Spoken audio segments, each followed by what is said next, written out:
Assalamualaikum warahmatullahi wabarakatuh. Perkenalkan, saya Rizka Maulidania dengan NPM 212121070 dari kelas 2B.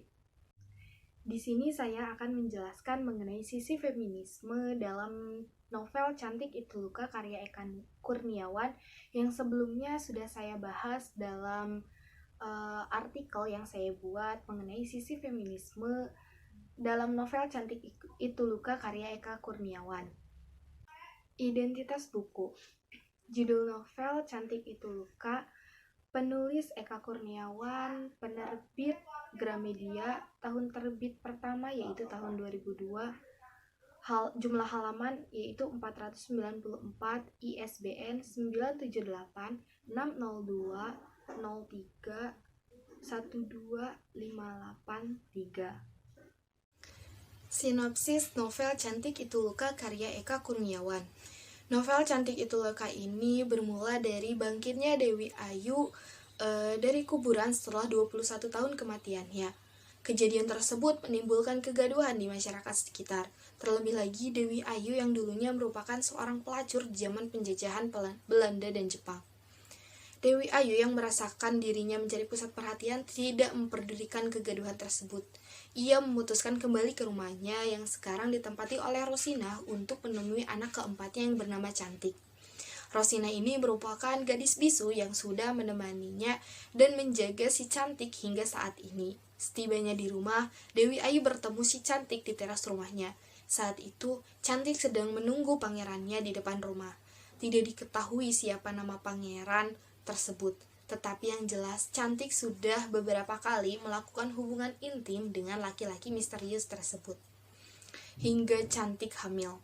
Ironisnya, si Cantik ini bukanlah gadis yang cantik sesuai namanya, melainkan gadis buruk rupa yang sewaktu lahir lebih menyerupai seonggok kotoran dengan lubang hidung menyerupai colokan listrik daripada seorang bayi, serta kulitnya yang hitam legam. Sebelumnya, Dewi Ayu pernah melahirkan 3 orang anak perempuan. Semuanya cantik jelita seperti bayi kembar yang terlambat dilahirkan satu sama lain. Anak pertama Dewi Ayu yang bernama Alamanda menikah dengan Sodanjo yang sama sekali tidak dicintainya. Pernikahan mereka terjadi karena Alamanda yang sebelumnya telah diperkosa oleh Sodanjo. Dari pernikahan paksa tersebut, lahir putri cantik yang diberi nama dengan Nurul Aini. Kemudian, istri kedua dari Dewi Ayu, yakni Adinda, menikah dengan laki-laki yang begitu dicintai oleh Alamanda. Begitu pula sebaliknya, laki-laki tersebut bernama Kemerald Kliwon, salah seorang pemimpin partai komunis di Halimunda. Dari hasil pernikahan Adinda dan Kemerald Kliwon ini, mereka memiliki anak laki-laki yang bernama Krisan. Sementara anak ketiga Dewi Ayu yang bernama Maya Dewi menikah di umur yang baru menginjak 12 tahun dengan Maman Gendeng, yang tadinya merupakan kekasih dari ibunya sendiri, yakni Dewi Ayu. Setelah menikah, Maya Dewi dan Maman Gendeng memiliki putri yang sangat cantik yang diberi nama Renggani si Cantik. Seperti firasat Dewi Ayu, kecantikan yang dimilikinya merupakan sebuah malapetaka yang menimbulkan kutukan bagi dirinya, keempat anaknya, dan juga cucu-cucunya. Selain menjadikan dirinya sebagai seorang pelacur, kutukan lainnya yaitu mengakibatkan semua anak perempuan yang dilahirkan oleh Dewi Ayu mengalami patah hati yang tiada henti. Hal ini juga mengundang bencana untuk para cucu perempuannya. Oleh Rengganis yang mengaku dihamili oleh anjing. Lalu pada suatu malam ia kabur bersama bayinya. Menghilangnya Rengganis ternyata diikuti oleh kematian cucu perempuan yang lain, yaitu Nurul Aini, yang terkejut atas kabar dibawa oleh Rengganis. Lalu menantu Dewi Ayu, yakni suami dari Maya Dewi, yaitu Maman Gendeng, meninggal ketika ia mencari anaknya, yaitu Renggani si Cantik. Sedangkan suami dari Alamanda, yakni Sodanjo, meninggal setelah dikeroyok anjing liar di gubuk tempatnya bergerilya dulu. Lalu Kemerald Kliwon, suami dari Adinda, meninggal gantung diri. Rengganis yang menghilang ditemukan tewas tenggelam dengan bekas jeratan di lehernya. Pada akhir cerita terkuat 4 pengakuan yang sangat mengejutkan. Pengakuan pertama, Krisanlah yang menggali kuburan Nurul Aini dan menyembunyikan mayatnya di bawah tempat tidur. Pengakuan kedua yaitu Krisanlah yang membunuh Renggani si cantik dan membuang mayatnya ke tengah laut. Pengakuan ketiga yaitu Krisanlah yang memperkosa Renggani si cantik di toilet sekolah dan tak bertanggung jawab atas apa yang dilakukannya sehingga Renggani si cantik ini hamil. Pengakuan yang keempat yaitu Krisanlah lelaki misterius yang disebut pangeran oleh si cantik, dan ketika cantik menanyakan alasan Krisan mencintainya di malam terakhir sebelum ia terbunuh, Krisan dengan terpaksa menjawab, sebab cantik itu luka. Kaitan angkatan dan hubungannya dengan novel Cantik Itu Luka karya Eka Kurniawan. Menurut Korila Yolampan, kritikus sastra Indonesia mengemukakan suatu ide baru untuk menciptakan munculnya sastra angkatan 2000. Ide tersebut muncul setelah ketidakberhasilannya tentang wacana mengenai lahirnya sastra angkatan reformasi yang tidak berhasil dilakukan karena tidak adanya juru bicara. Tetapi munculnya angkatan 2000 ini merupakan salah satu cetusan angkatan sastra yang bermasalah. Buku Angkatan 2000 dalam Sastra Indonesia tahun 2000 sebagai pernyataan proklamasi Angkatan 2000 mendapat pertentangan dari berbagai pihak. Penolakan tersebut tidak secara terang-terangan dilakukan, tetapi seiring berjalannya waktu, Angkatan 2000 ternyata diterima sebagai bagian dari sejarah sastra Indonesia. Hal ini terbukti dari pencantuman Angkatan 2000 dalam tulisan ilmiah, baik secara eksplisit maupun secara implisit. Novel Cantik Itu Luka merupakan sebuah karya sastra Angkatan 2000 di mana pada novel ini terbitan pertamanya yaitu pada tahun 2002. Hal ini sesuai dengan ciri-ciri dari Angkatan 2000-an. Novel ini berlatar belakang sejarah dan dapat kita rasakan sisi feminitas yang ditampilkan oleh penulis Eka Kurniawan sebagai penulis pria yang mengangkat perempuan sebagai tokoh utama yang didukung oleh berbagai macam karakter yang tampak nyata dengan ciri khasnya masing-masing. Adapun ciri-ciri periodisasi sastra angkatan 2000-an yang pertama yaitu pilihan kata yang diambil dari bahasa sehari-hari yang dapat disebut dengan bahasa kerakyat jelataan. Yang kedua yaitu revolusi tipografi atau tata wajah yang bebas aturan yang cenderung ke puisi konkret. Yang ketiga yaitu kritik sosial yang juga muncul lebih keras. Yang keempat yaitu banyak munculnya kaum perempuan. Yang kelima yaitu adanya sastra yang bertema gender, perkelaminan, seks, dan feminisme. Yang keenam yaitu banyak muncul karya populer atau karya yang gampang dicerna dan dipahami oleh para pembaca. Nah, dari ciri-ciri periodisasi angkatan 2000-an ini, novel Cantik Itu Luka sangat berkaitan erat dengan novel angkatan 2000 ini. Oleh karena itu, novel Cantik Itu Luka merupakan novel angkatan tahun 2000-an. Kritik sastra pada novel Cantik Itu Luka karya Eka Kurniawan. Kritik sastra yang diambil pada novel Cantik Itu Luka yakni sisi feminisme yang banyak sekali dan dijadikan patriarki sebagai masalah struktural untuk kaum perempuan.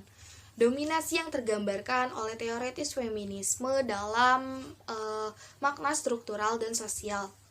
Dari pendapat feminis sosial mengungkapkan bahwa perempuan tidak akan mampu memperoleh keadilan sosial tanpa menghentikan kapitalis dan patriarki.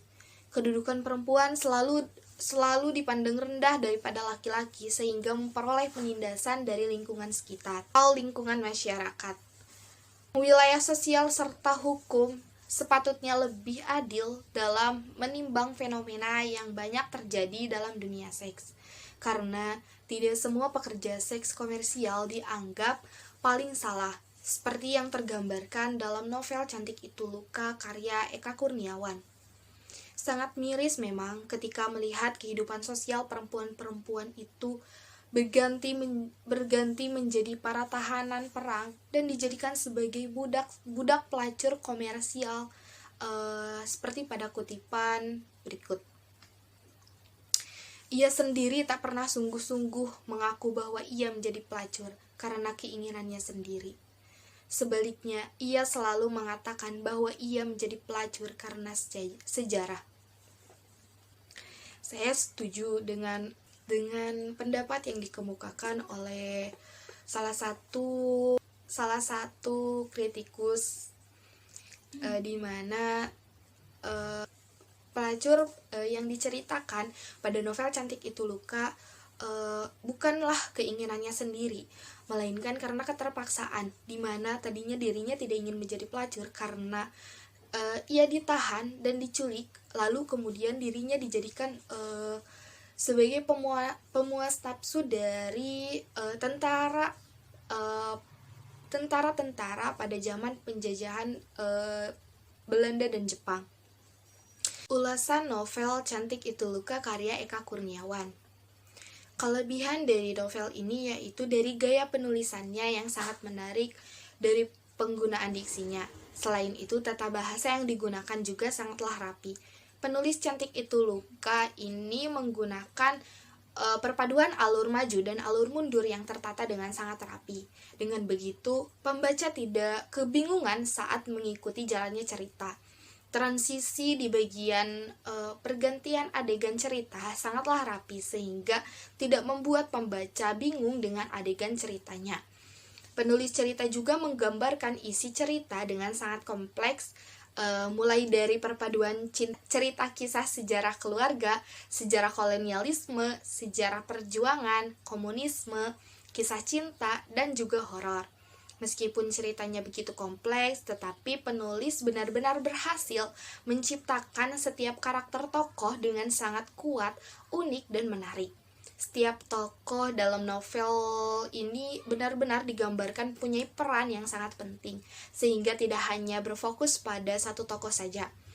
Terdapat banyak pesan moral juga yang dapat pembaca ambil dari isi cerita novel Cantik Itu Luka karya Eka Kurniawan ini. Kekurangannya yaitu penulis menggunakan kata-kata yang sangat vulgar. Bahasa yang digunakan juga terdapat bahasa sastra yang kurang dimengerti oleh pembaca. Novel Cantik Itu Luka ini juga mengisahkan tentang seks, penyiksaan, perundungan yang tidak cocok dibaca oleh anak-anak. Kesimpulan novel Cantik Itu Luka. Dapat saya simpulkan bahwa apa yang telah saya sampaikan sebelumnya telah mendukung fokus utama penulisan artikel ini, yaitu sisi feminisme. Ungkapan yang bernuansa stereotip pemaksaan dan perjuangan hak perempuan pada masa penjajahan. Pada teks ini terdapat pelabelan negatif atas diri perempuan. Bagaimana Dewi Ayu yang akhirnya menjual tubuhnya sendiri untuk bertahan hidup. Terkesan minus memang atas hal yang ia lakukan. Pemaksaan yang awalnya menyakitkan berubah menjadi profesi yang ia geluti sampai akhir hayatnya. Kekerasan yang dialami pada masa kolonial membawanya menjadi liar dan aneh. Kehadiran Maman Gendeng sedikit merubah kedudukannya, tetapi tidak merubah citranya sebagai pelacur. Di sini ia sedikit dihormati dan tidak lagi bersetubuh setiap malam dengan laki-laki yang berbeda. Sampai akhirnya Sodanco menyetubuhinya dengan paksa. Di sini batin dan sisi perempuan yang sebenarnya terlukis dalam diri Dewi Ayu. Ia sakit hati dan merasa hina atas perlakuan Sodanco. Gambaran tersebut menandakan bahwa pelabelan pelacur pada Dewi Ayu tak menghilangkan jiwa perempuan yang sebenarnya, yang membutuhkan kehalusan,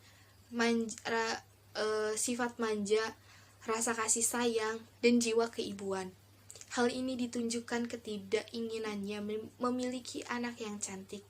memiliki anak buruk rupa jauh lebih membuatnya bahagia karena menyelamatkannya dari nafsu pria yang bejat. Pemaparan sebelumnya dapat kita simpulkan bahwa teks dalam novel ini menunjukkan sisi feminisme perempuan dalam mengadopsi topeng-topeng kefeminiman untuk yang berfungsi untuk sebagai objek hasrat seksual laki-laki. Mungkin itu saja pemaparan yang dapat saya sampaikan mengenai sisi feminisme dalam novel Cantik Itu Luka karya Eka Kurniawan. Apabila terdapat tutur kata atau penulisan dalam PowerPoint yang saya buat, saya mohon maaf. Terima kasih atas perhatiannya. Wassalamualaikum warahmatullahi wabarakatuh.